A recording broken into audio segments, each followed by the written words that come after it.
Good morning, good afternoon, good evening, whatever time of day it is you're watching or listening to this broadcast. Welcome. My name is Art Jones, and I'm the founder of the Art of Standing Out.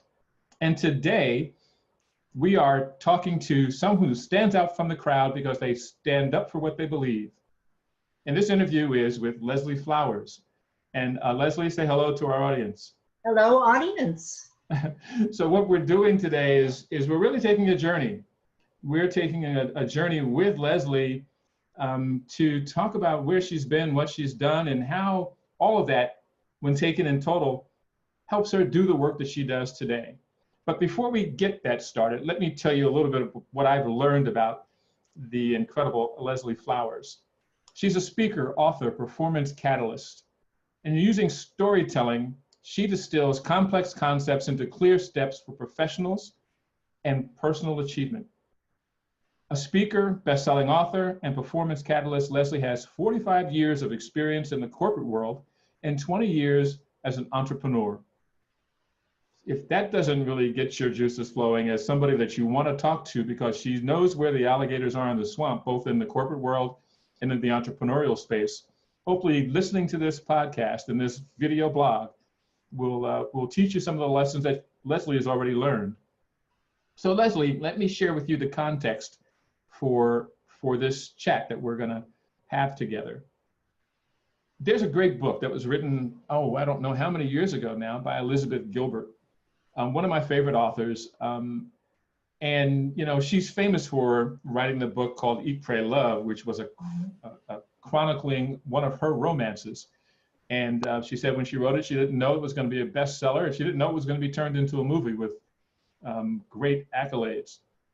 And she knew that the next book she wrote was going to be difficult. Could she ever supersede what she'd already accomplished? Could she do better? Could she do something at least as good as that? But in between these writing the book and struggling to get the next one done, she was on public speaking tours. And on those tours, she would go out and she would tell people, find your passion. Because when you find your passion, that's when magic happens. And one day after speaking, I think it was in Philadelphia or somewhere, she went home and opened the usual bountiful harvest of fan mail that she would get after speaking engagements because she's so popular. And she opened the letter, and one letter came out and she read it, and the letter said, "Dear Elizabeth, I attended your workshop, your symposium, your talk, and I was crushed. I left in tears because you told everybody to find their passion and they would be successful in life.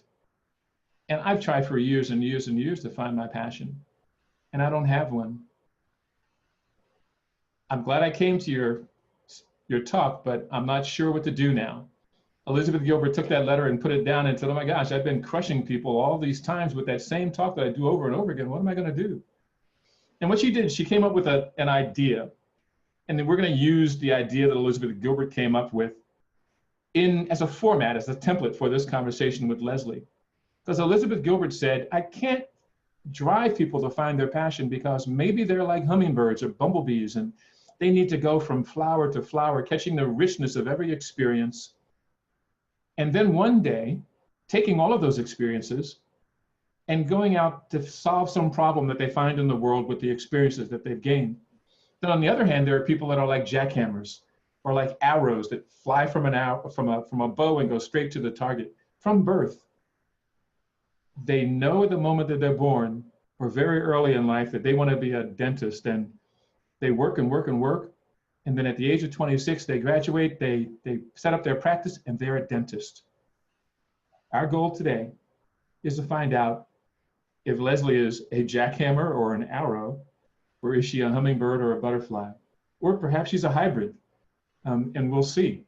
So everybody, get your beverage, get your comfortable chair, and let's get started.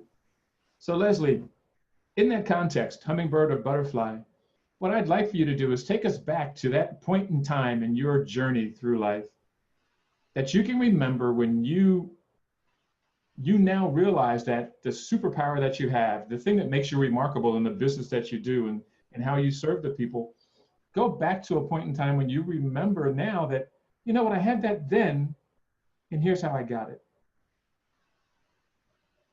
All right. Well, So thanks for having me on your podcast. And I would say that there were several moments like that. You could call them awakening moments. When I was 12 years old, I distinctly remember wishing, imagining, daydreaming about creating magic, right? Oh, what would it be like if I could create magic, if I could make something happen? And those were what my dreams were like. And of course, about 5 years ago, I realized that absolutely, I've been doing it all my life, and so are you. Because when we look at magic, such as Merlin's magic, the context is in linear time. So it appears in the movies and the books that it happens overnight. But what if it doesn't? Well, what if it took years and years and months and months? And in fact, that is what it is. It's alchemy, and we're all alchemists. So instinctively, Art, there was something driving me about magic. And it could have been that I was 12 years old and it was just what I was daydreaming about. I don't know. I was working in corporate the last 10 years of my career, and The Secret had come out, I think, in 2006 or 2007, and I set up a meetup group, and every month we'd meet, and we'd talk about all the different practices and practitioners, and the law of attraction was a hot topic, and boy, was I interested in it. And we'd have these meetings, and I'd conduct them, and I just loved talking about this stuff. And I majored in drama and humanities at San Francisco State. So I was very comfortable in front of people. And I danced and sang, etc., throughout my life.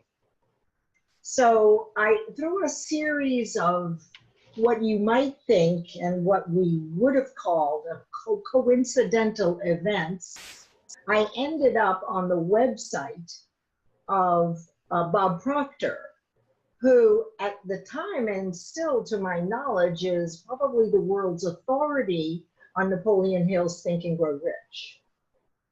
And when I landed there, I only had seen him in The Secret, but something told me, right? It was a feeling, not an emotion, but a feeling that I needed to do this. And he looked old, and I was getting old, and he was really good at what he did. So I thought, well, I better hook up with what he's doing. I'm trying to start from the bottom. And so it was all through nuances and guidance and sort of feelings.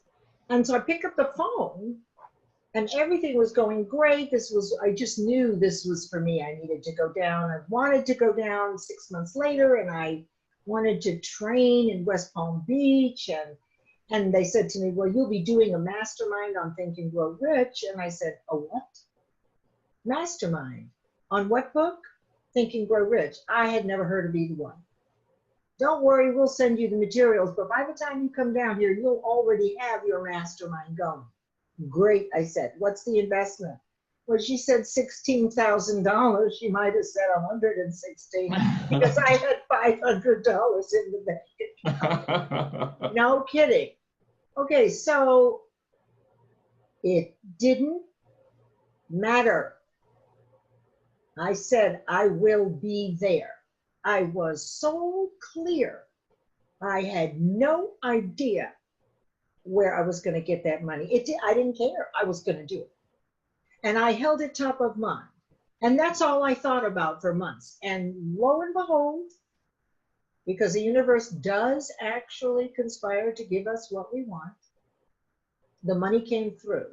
Not only that, but I did the mastermind on Think and Grow Rich, didn't charge anything. I was one chapter ahead of everybody else. But when I got down to West Palm Beach, I invested another $6,000 in the mentorship program. Now, the difference between me and all those hundreds and hundreds of people over the years who do programs with great mentors, only about 3 out of 100 ever follow through. So we want it, and we'll throw the money at it, but we are not willing to do the work, period. And the reason we're not willing is because the purpose and the love and the clarity about what you want to do is not powerful enough And that's in Think and Grow Rich. Your purpose feeds the desire, and it is the desire for something that overrides money and everything else. So that money showed up. And since that time in 2008, I've never stopped teaching people not only these concepts, but how to recognize the signs of faith, how to see and actually distinguish when the universe sends someone or an opportunity that is a direct result of your actions and your thoughts. What you would call a coincidence truly is not. Because what I've learned is that what we believe is what we hold in our hand. What we believe about our ability and our deservability, right, wrong, good, or bad, shows up in our results. The good part is that what we hold in our hand now, our bank account, the kind of car we drive, our lifestyle, is a result of what we believed up until now. We can have new results, and we have to go through a process which isn't very complex, which I figured out after 10 years, to actually create a new belief, either in your ability or your deservability. And once you believe it, doesn't matter what anybody else says, you'll hold it in your hand. That's the magic. That's powerful. I guess I'm a magic maker too then, because I use the same concept, but it's narrative storytelling. And being a technologist, right, coming from a technology sales experience to big corporations, I've actually learned more from the corporations I was selling to than I did selling the $500,000 or $1 million thing that I was selling, because they had, hundreds of millions of dollars invested in their infrastructure. So it was such a great repository of learning there. What I discovered though is that, like the computers that those companies use to drive the businesses that supported 5,000 employees, if the programming was wrong, had one bug, it could drive the business into the ground. And the narrative story that we tell ourselves about ourselves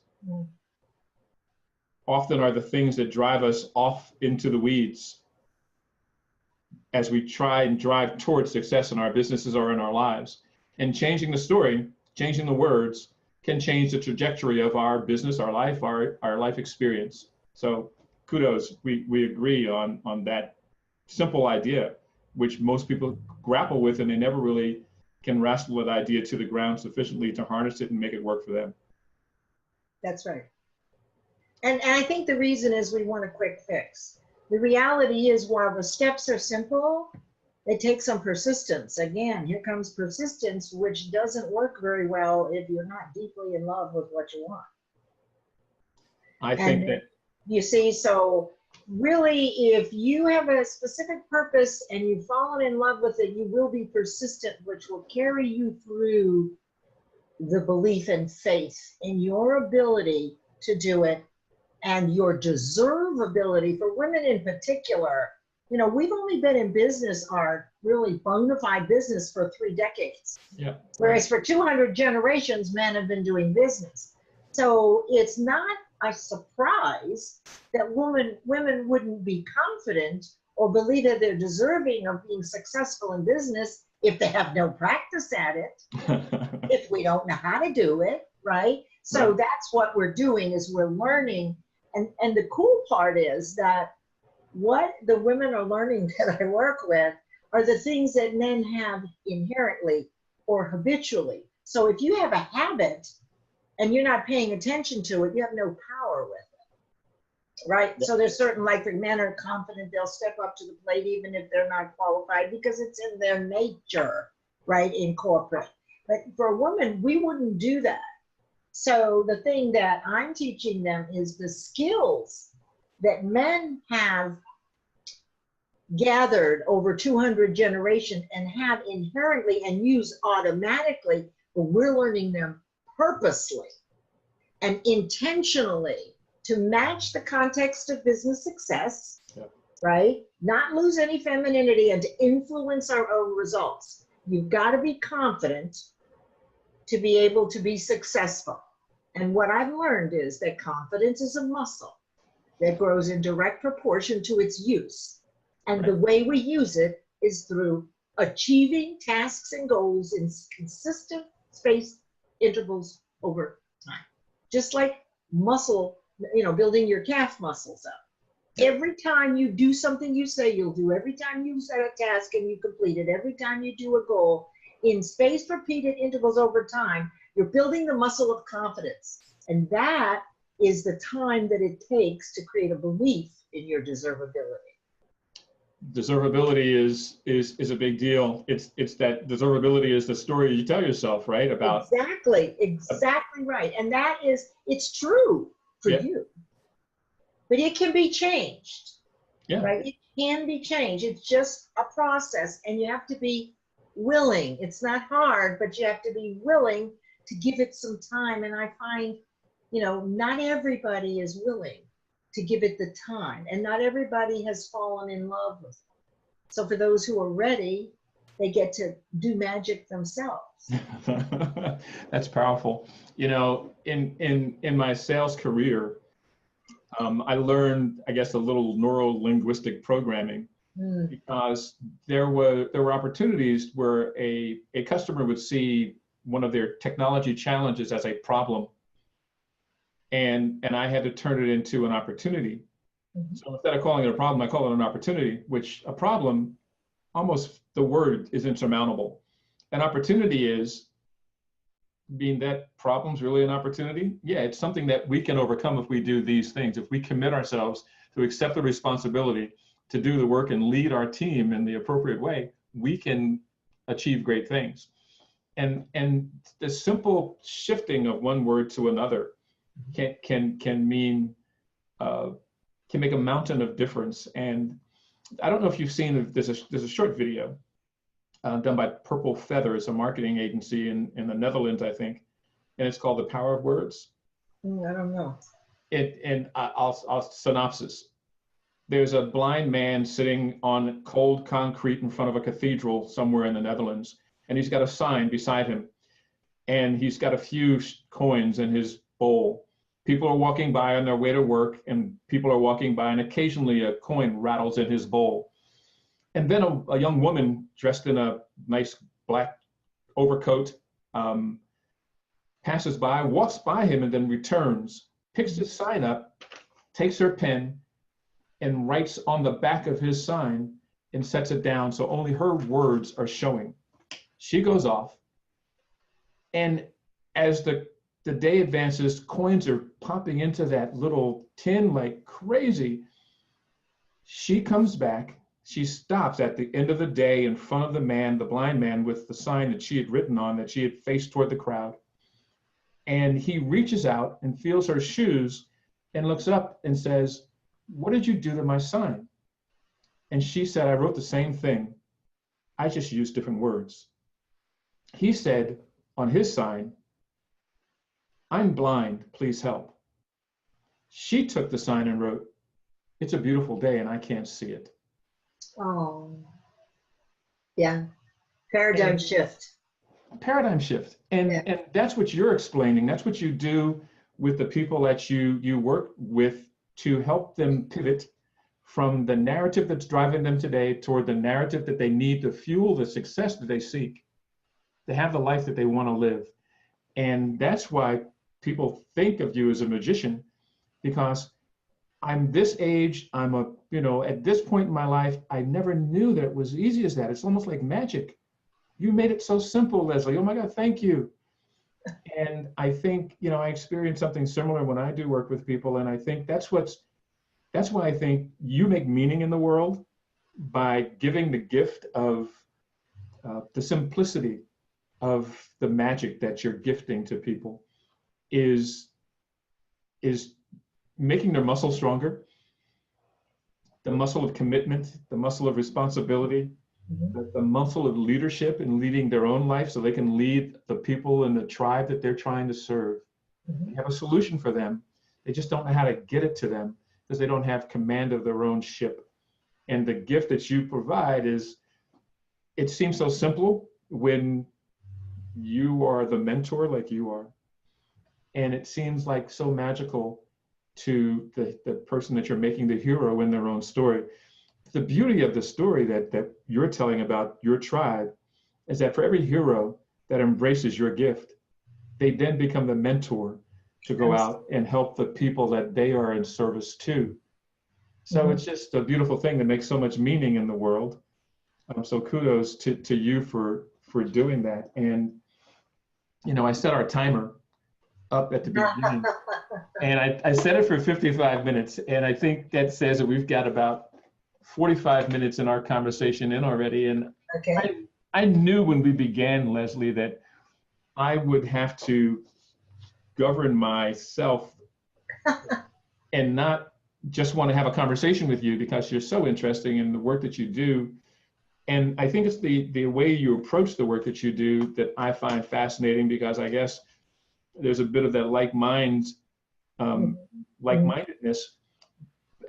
And, you know, I'm going to summarize here just really quickly, just some of the ideas that, you know, the awakening moments at 12 years old, when you knew that Merlin's magic was amazing, and there was something about it that you gravitated towards then, and you look back now at that being the genesis of the first moment where you knew that you were going to be a magic maker. And now that's the work that you do today. And this notion that you were early in life and aim, fire, ready, right, kind of person, immersing yourself in the experiences, being consumed by the flame on the Flamenco floor, and letting that just pour over you long before you realize that if you reined in the fire or the horse, you can control the process. And I think that sounds like a beautiful lesson learned, right?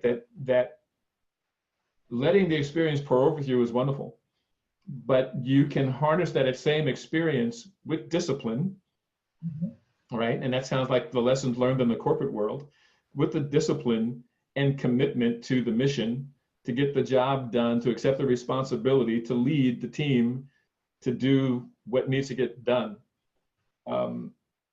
That turning from a hummingbird or dragonfly into the arrow that's going straight toward every initiative and just getting it done. And then later embracing the notion that if I can simplify these complex ideas, because I know people out there are complexifying things. It's this and this and this and this and this, when really if they just did that, they'd get their beginning.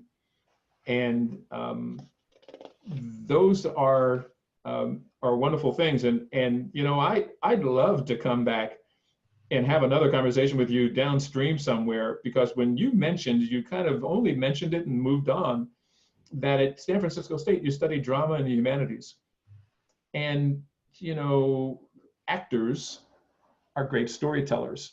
Oh, yeah. And in order to be a great storyteller, you have to immerse yourself in the arc of a story.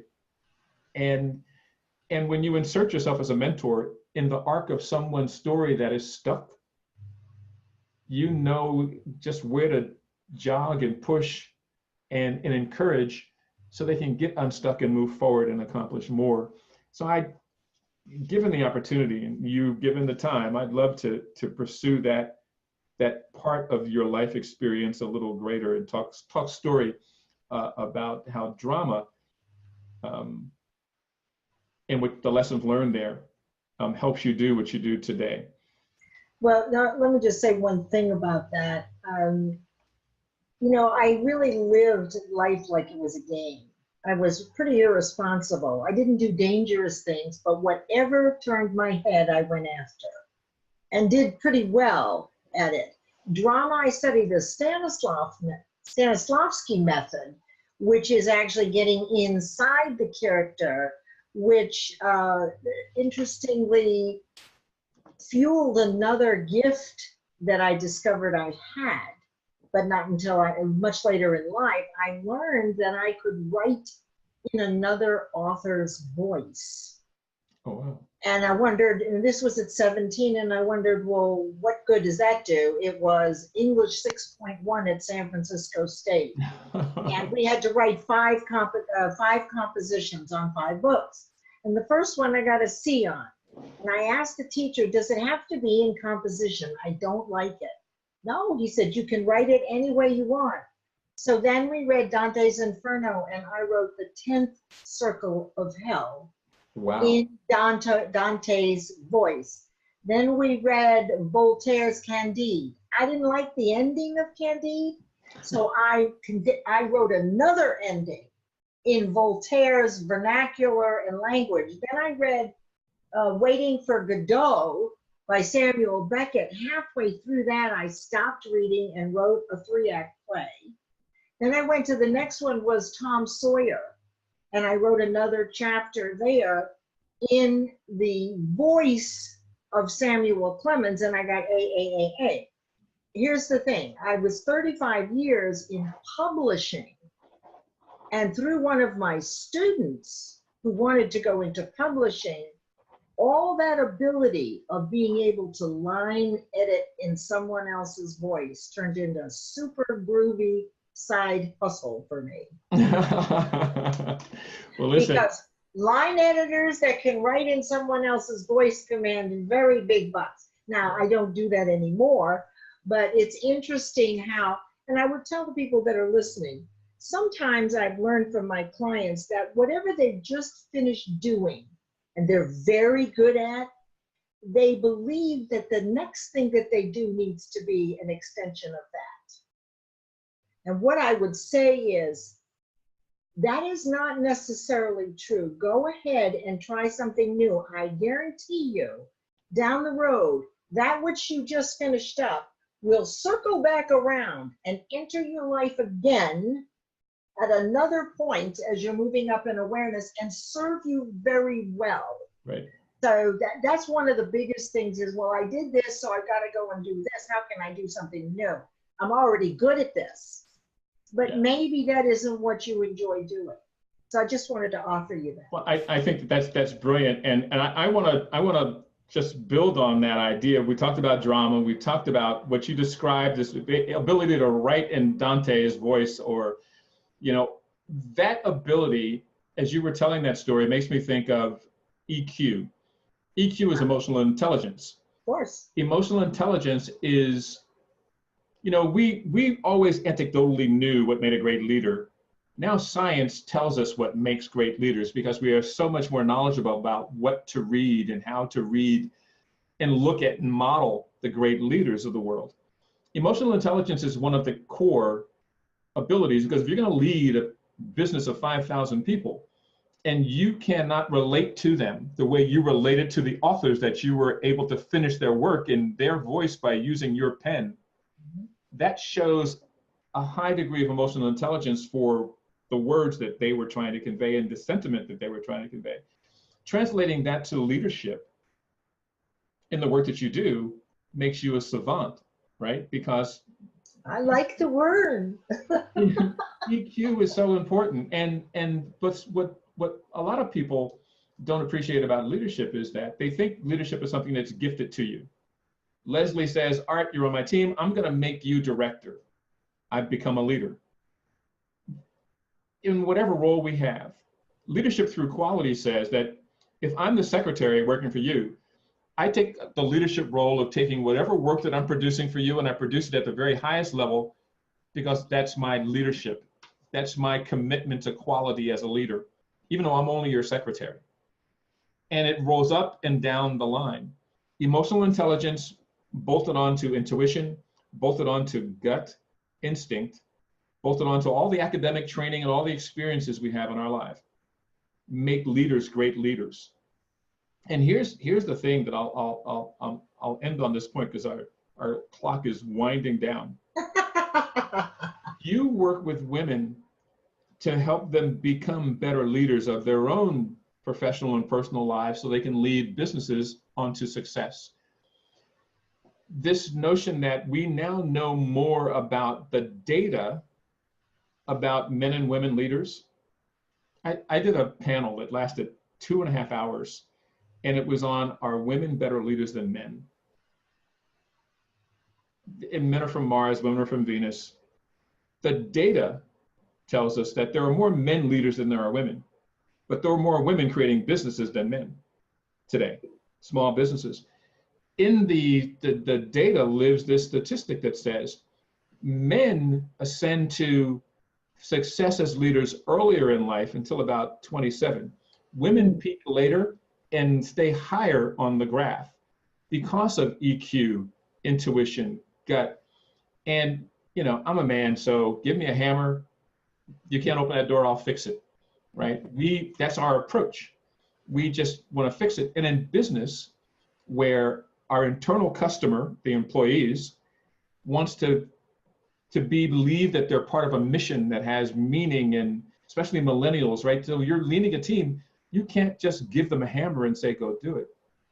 You have to listen to them first and say, so what's going to motivate you to go, how about if we did this? It's a collaboration to co-create the solution. Women simply do that better than men. Well, and to your point, the big problem with the wage gap, my mission is to close it by 2025, which is 30 years before expected statistically. And here's the sad part about that is that if you have both men and women at the conference table, you're going to get the best ROI, top and bottom line, because both have strengths, but women aren't heard. They don't even, we're not even listened to by leaders. And that's one of the things I teach women is how to be heard, how to sort of match the context of a networking event. There are certain ways of being that are superficial that women have coming out of, if you will, 200 generations of managing families. There's a different way of being than if you've been in business all this time. Yeah. So we go in like a bull in a china shop, wiggling and jiggling, high heels, cleavage, makeup, you know, jewelry, hair, and all, and at some point crying, saying I'm sorry, and then at some point the business leaders literally stop listening. Yes. They don't know that they're not listening, but we know because we can say something, then someone too down the line will say it, a man will, and everybody will go, yeah, great idea, and you've just said that thing. There are any woman that you talk to that's been in a business meeting will be able to understand how this happens. When they make a point, there's no reaction, but a few people later, a gentleman does, and everybody, you know, is whooping and hollering. Yeah. And you lean over to your friend and say, aren't those the exact words I just said? What happened here? What happened is that people aren't listening and they don't know that they're not listening. So to your point, you bring that intuitive nature that women have with the strategic, if you will, and the straightforward nature of men in business, and you have the best of both worlds. So we've got to crush the gap. We've got to get people listening to women, getting them in there and having them be confident that they can do the job and make a difference so that everybody wins. It's a rapid fire part of our interview. Are you ready? I'm ready. Okay. If you only had one word to describe yourself, what would it be? Energetic. Do you have a guilty pleasure that you can tell us about? My grandchildren. Ah, mine too. What is the biggest risk you've ever taken? Marrying my husband of 30 years. Okay. We're divorced now. What is your biggest life dream? Oh.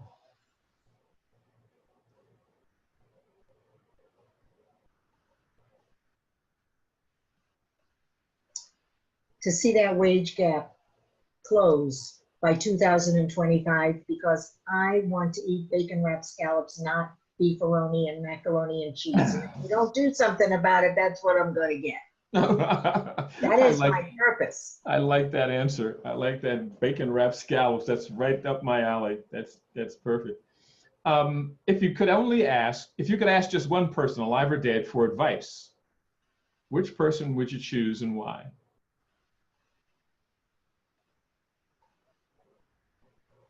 I would ask Hillary Clinton a question. I would ask her how she was able to hold her head up high, Yeah. and maintain her integrity through all that happened in 2016, because it took one powerful person to not allow that to bring her down as a human being.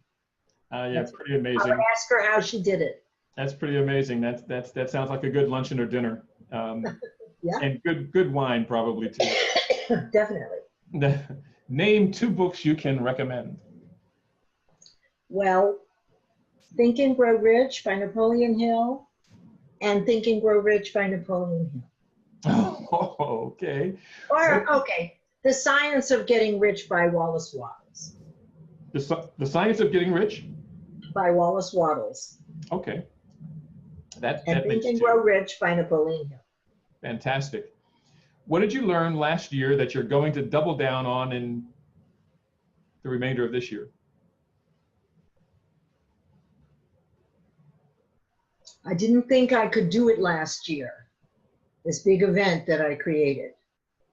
So I leaned on other people who didn't do it very well with me. What I've learned this year is that I can do it, and I found the support that will lift me up to do it the way it needs to be done. That's what I learned. I can do it. Fantastic. Thank Share you. 2 pieces of advice to the entrepreneurs, solopreneurs, and business people listening and watching. We can only control one thing in this lifetime, and that is what we think. And what we think will turn into what we believe. And what we believe is how our life is going to show up. So we actually can change our results by being more mindful about what we think. Wow, that's sage advice for sure.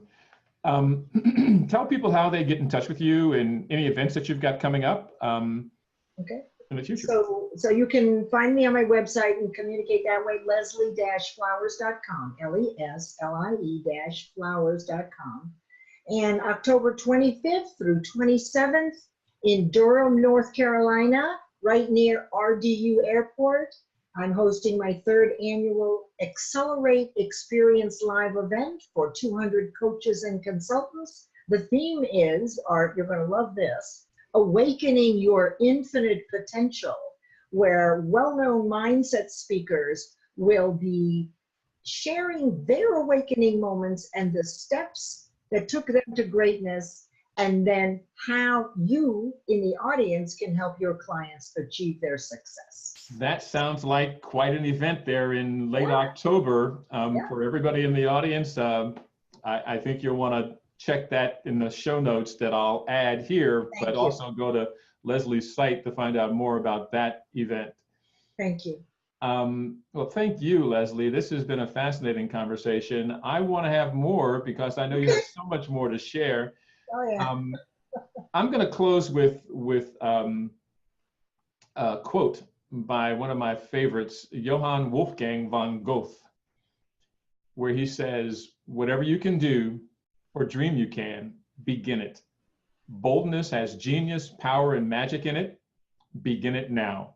It's funny that Goethe believed in magic the way that you do and I do, and that everyone listening and watching should believe in the fact that when you commit yourself to accept the responsibility to do anything, and then you do the work, you'll find that Providence will move in and help you get it done. That's the muscle memory that Leslie talked about in this hour chat. Once again, my name is Art Jones. I'm your host. I'm the founder of The Art of Standing Out and the Story Lab. And this has been The Art of Standing Out, where we talk to standout individuals who stand up for what they believe and share it with others to make meaning in the world. Thanks for tuning in. Tune in often. You'll find us on YouTube. You'll find me at The Art of Standing Out. You'll find me at itsyourstorylab.com. And hope to see you again. Until next time,